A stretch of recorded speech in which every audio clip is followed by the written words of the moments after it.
तर या अनौपचारिक गप्पांमध्ये अजित पवार यांनी नेमकं काय वक्तव्य केलं पाहुयात ग्राफिक्सच्या माध्यमातून। विखेंनी त्रास दिल्यानं महाविकास आघाडीसोबत अहमदनगर लोकसभा मतदारसंघासाठी निलेश लंके हे महायुतीकडून लढण्यासाठी तयार होते। मात्र महायुतीमध्ये नगरची जागा भाजपकडे असल्यानं आम्हाला देता आली नाही। नगर दक्षिण आणि माढा या लोकसभा जागांबाबत आम्ही महायुतीमध्ये विचारणा केली होती। दक्षिण नगरमधून निलेश लंके आणि माढ्यातून धैर्यशील मोहिते पाटील निवडणूक लढणार होते।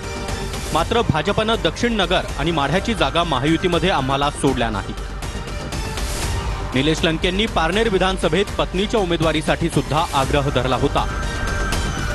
पालकमंत्री विखे पाटलांनी खूप त्रास दिल्यानं निलेश लंके महाविकास आघाडीकडे गेले।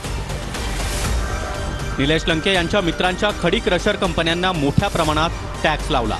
तसंच त्रास दिल्यानं लंकेंनी वेगळा निर्णय घेतला। बैठकीत अजित पवारांच्या अनौपचारिक गप्पा।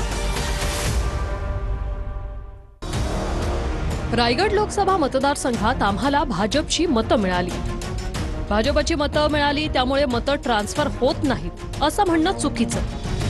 आगामी विधानसभा निवडणुकांमध्येही अशीच परिस्थिती असेल। विधानसभेसाठी अजित पवार गट 288 जागांचा सर्वे करणार। आमच्या 54 जागा आहेतच, आणखीही जागा मागणार। विधान परिषद निवडणुकीत आमदारांना कोणतीही प्रलोभनं दिली नाहीत। माझ्यासोबतचे सध्याचे आमदार माघारी गेले तरी हरकत नाही, नव्या लोकांना संधी देऊ। धाराशिवची जागा लढायची नव्हती, पण ती जागा आम्हाला घ्यायला लावली।